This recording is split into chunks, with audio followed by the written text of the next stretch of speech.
Welcome to the Livin'Sky podcast, a show about raising connected, resilient kids in a world that often forgets what they need most. I'm Lena Livinsky, a pediatric speech-language pathologist, holistic feeding specialist, and a mom, here to help you understand your child's body, behavior, and biology in a whole new way. Each episode brings you simple, practical tools to support healthy eating, development, and family connection without the overwhelm. Thanks for listening. I'm so glad you're here. Let's dive in. Welcome to the Livin'Sky podcast, your go-to source for healthy living and valuable insights into child development and family health. I'm your host, Lena Livinsky, or Lina for short. As an SLP specializing in feeding, and most importantly, a mom, my work in holistic health reflects both my professional experience and personal journey. For over a decade, I've passionately studied and researched this field. Now I work with parents of children with chronic disorders, helping them heal and thrive. Join me for a mix of solo and guest episodes featuring experts in the health and wellness space. I can't wait to dive in, and also, I have a toddler, so I gotta get going. Let's get the show on the road. Welcome to the Livin'Sky podcast. Hey, welcome back. I'm so happy you're here listening in and tuning into the Livin'Sky podcast.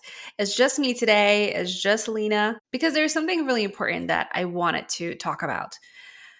I have been dealing with some weird medical symptoms. So things like a little bit of like swallowing issues. And to me, that's a big red flag as a speech language pathologist because I work with swallowing. But there's many reasons behind that I'm still trying to figure out what's happening. But it's one of the symptoms. Some dizziness, some tongue tingling. I've been feeling like my thyroid has been very active, almost feeling it in my neck where I'm aware of it versus I never was before.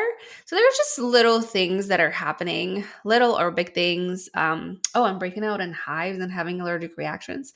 So I'm trying to get to the bottom of it. It's been kind of nerve-wracking, and I'm being really honest here, what I've been kind of going through. But I know it's nothing major to worry about. But one of the things that I am suspecting is having like a reaction to mold. So when we went to California a few weeks ago, last month, we stayed at an Airbnb, which had amazing ratings online. It was like a guest favorite. It looked great. It was renovated. But when we got there, it was definitely not clean. And I could definitely feel the stuffiness and perhaps some dampness. So we were in that house for a week. And one night I woke up and I started, my head was spinning and I started feeling very dizzy. So I am suspecting maybe I was exposed to mold. It's giving me this really active reaction, but I am getting tested to kind of figure out what's going on. I went to an allergist today and she said that a lot of these symptoms are actually like the swallowing and kind of the feeling of something being stuck in my throat called a globus sensation. That could be due to reflux, silent reflux. That is pretty common actually. And she has been having a lot of people coming in with hives. So it's interesting. She'll have like 3 to 5 patients a day actually. And she even said there's a patient next door with the same symptoms as me. So she thinks it's viral, like post-infection kind of symptoms. And that's so interesting. Are you experiencing these symptoms? Have you been feeling weird lately as well? Is there some kind of weird virus going on? I don't know. Maybe.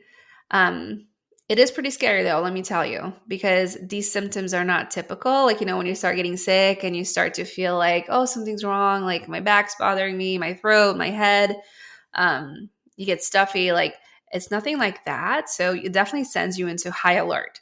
So one of the ways I've been dealing with this, I have been especially thinking that it could be mold related. I have been trying to keep a very healthy home.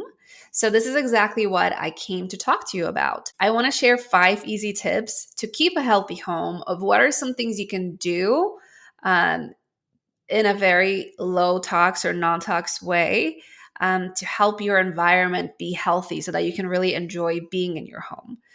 Because, the seasons are changing. If you're in the northern hemisphere, you're going into fall. In the southern, going into spring, coming out of winter.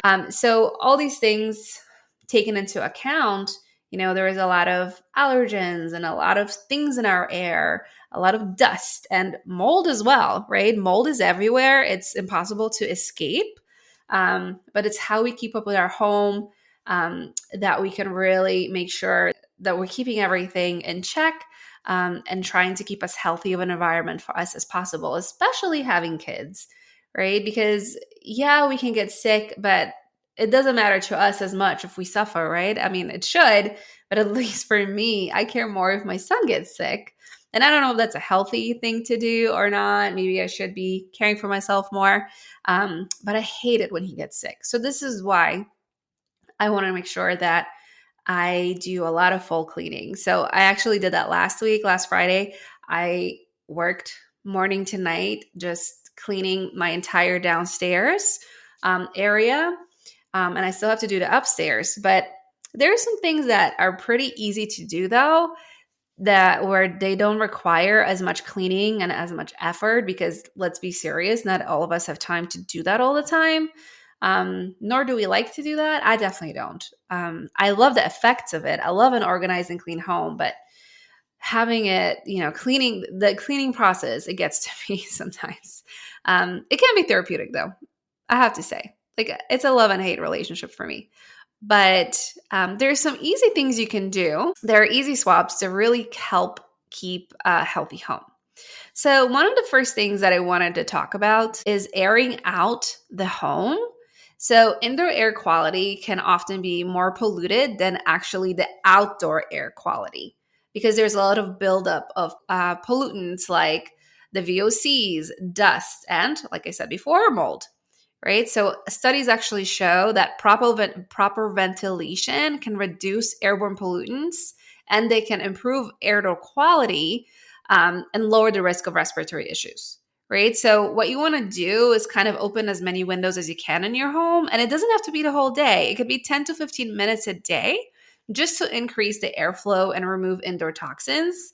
And I do like to have like a window open in one part of the house and then another in the other part of the house, so it can kind of have like this free flow area through the window, so it's not just open in one room versus not the other, although that's helpful as well. But at least this way the air can really filter through the whole home. So that's really easy. And then another thing with airing out the home, is keeping a really good filter on hand. So I do have 3 air doctors right now at home. So I keep one in our living area because that's where we spend most of our time, and then also in our bedrooms. And I do believe that makes a very big difference in terms of quality, of air quality. So like a HEPA approved filter that collects a lot of these particles and the pollutants and the mold and the dust. And it really, really works, because every time I go to clean the air doctor, oh my gosh, it's just filled with dust and dirt. So I know it's working. I feel better having it in our home, and it makes me feel just safer. So it's an investment though. So if you don't have that in your budget right now, and there's also other filters you can look at. You just want to make sure they're good quality. But if you don't have it in your budget right now, that's totally fine. Just really work to air out the windows. And what's really cool, because even though sometimes it gets cold outside and we kind of don't want to have that cold air in the house, like, I'm here to tell you, cold air is actually really good for our mitochondrial health. So it is really good to get a little bit uncomfortable and get a little bit cold, because we live in this like very temperature controlled world right now, right? Because in the summer, we go from being uncomfortable outside for a few minutes into like a ventilated car or AC in the home. And we're constantly controlling the temperature away from what it should be like outside, which is not very healthy. So opening up your windows and letting that cold air in as the winter comes in, or some hot air in as the summer is in full bloom, like, this is totally fine. Of course, if it's raining, we don't want to open up our windows because we want to be conscious of not having anything be wet and not growing mold. But if it's not raining, if it's not snowing, just pop those windows open and air out your home. It's going to make such a big difference. Another thing that I wanted to talk about is dusting and vacuuming as much as possible. And that's a little bit hard for me. I'm not going to lie. I'm not really good at keeping up with vacuuming the whole house. Like I'm much better at the downstairs where we spend most of the day. But my goal is to get better at vacuuming the bedrooms upstairs because dust contains allergens and pollutants and chemicals, right? That come in, like we said, it's more toxic in the home versus outside. And those can affect our health, especially of our children. If your child has allergies or asthma, it's really important to have that under control. So regular dusting and vacuuming with HEPA filters can significantly reduce exposure to dust mites, pet dander, and mold spores. You can also use microfiber cloths for dusting and a vacuum with a HEPA filter to trap tiny particles that traditional vacuums might miss. Because if you think about it, sometimes vacuuming the home can feel like it's such a big undertaking, especially if you have a bigger home. But if you have it handy, it's so easy to do. Usually a room takes just a few minutes. So a task that might feel like is very overwhelming, it's actually not that bad.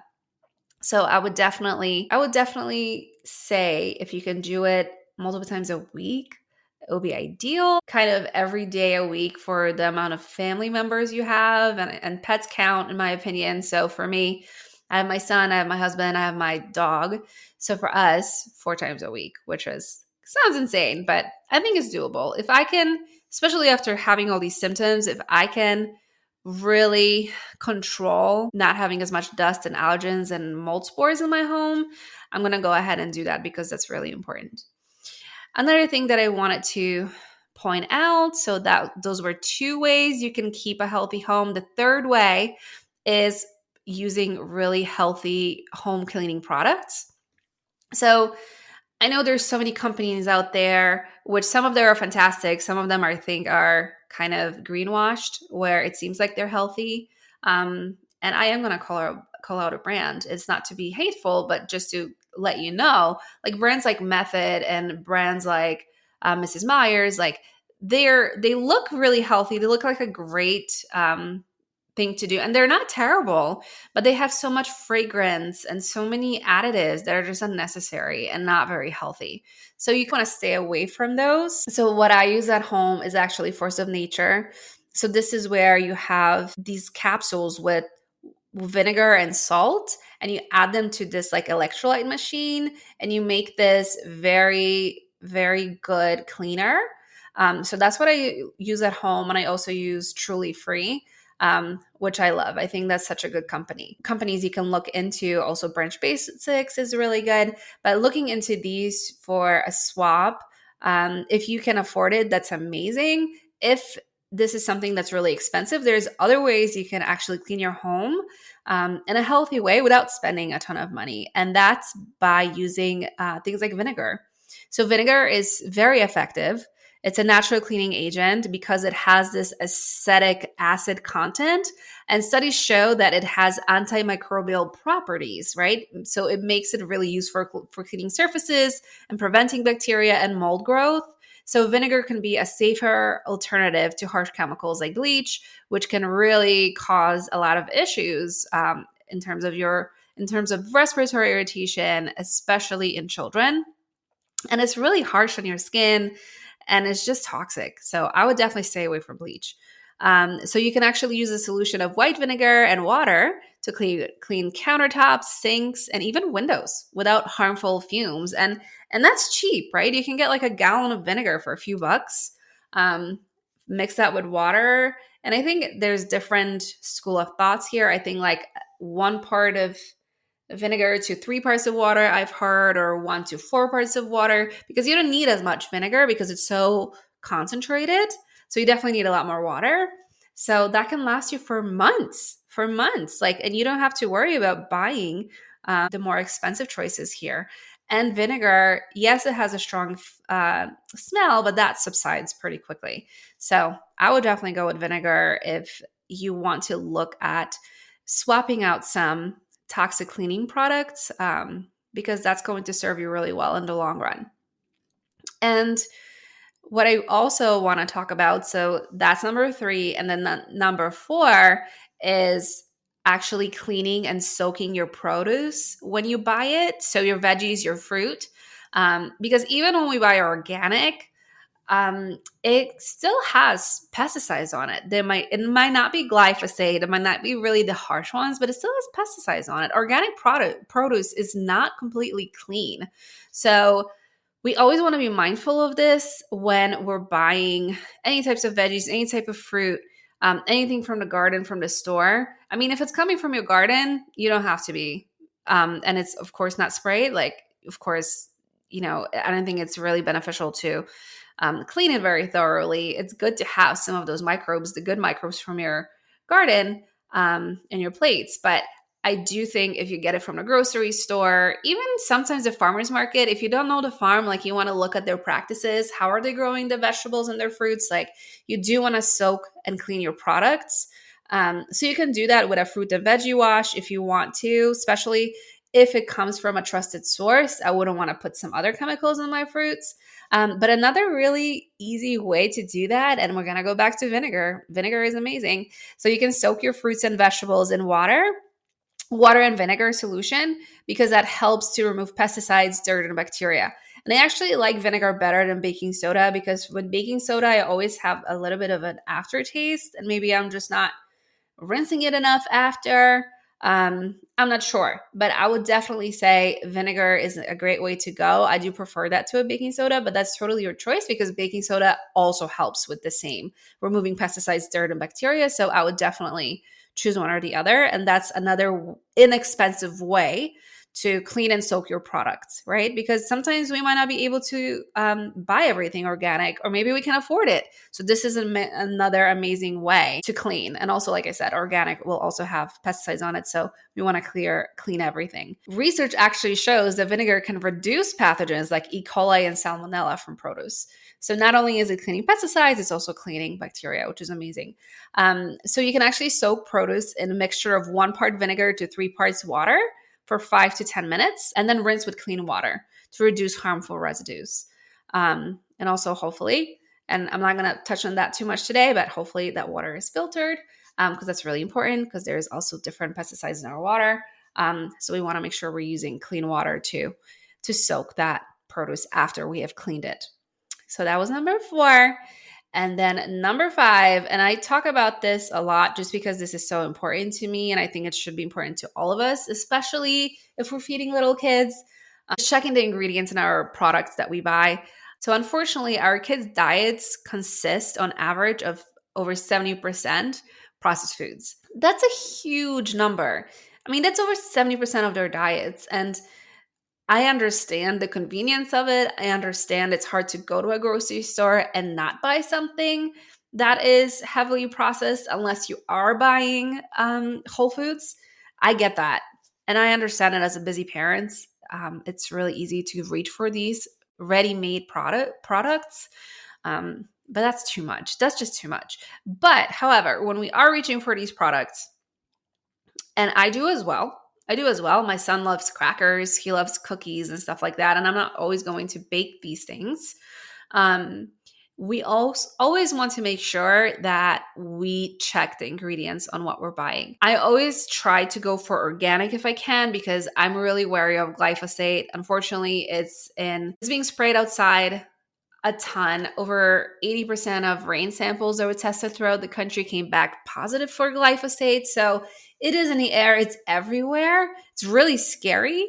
But at least with our diet, we can really try and prevent eating glyphosate or ingesting it in any way. So buying organic is one way you can actually make sure it doesn't have glyphosate in it, right? So looking at those ingredients, making sure it's organic if you can, and checking the ingredients list, right? You don't want to buy anything that has really processed foods and chemicals added to the food, and emulsifiers and extra sugar, which is hiding under so many different names, and so many different things we can look at to really, if the food has ingredients you don't know what they are, if you don't know what they are, if you don't have those in your kitchen, I would suggest you don't buy that food. And I would definitely encourage you, if you don't understand the labels yet, if you do not know if a product is good for you or if it isn't, if it's not in your kitchen, perhaps don't buy it. And if you have questions, Google it. I mean, ask ChatGPT,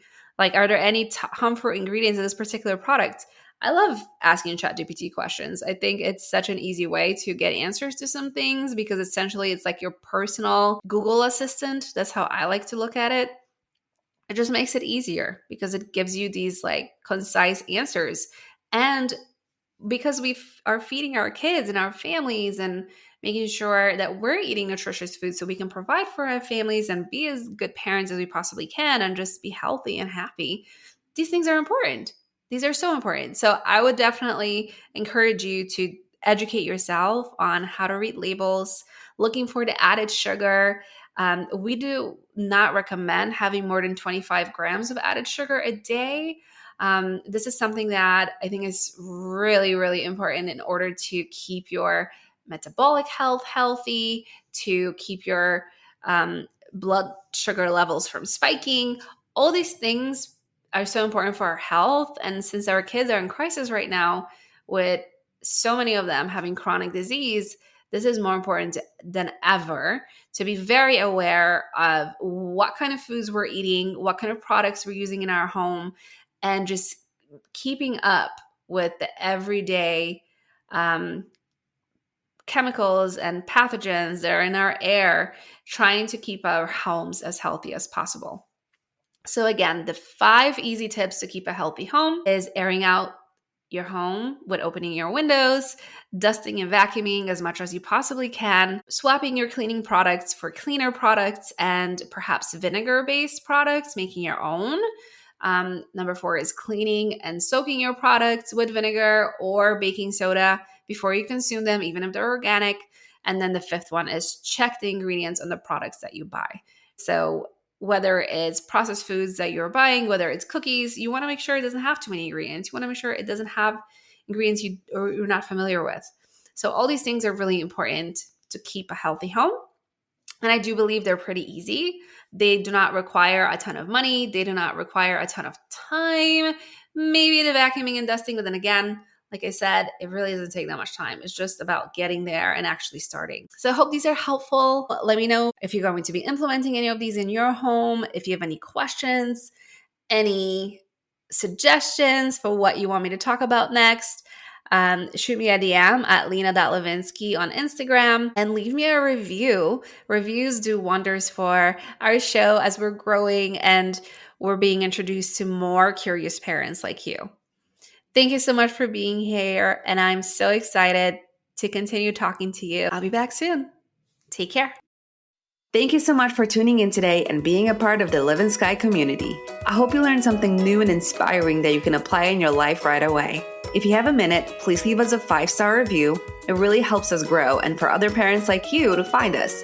If you haven't done so already, make sure you subscribe to the show wherever you listen to your podcasts so you never miss an episode. Sending you and your family lots of love. I'll catch you in the next episode.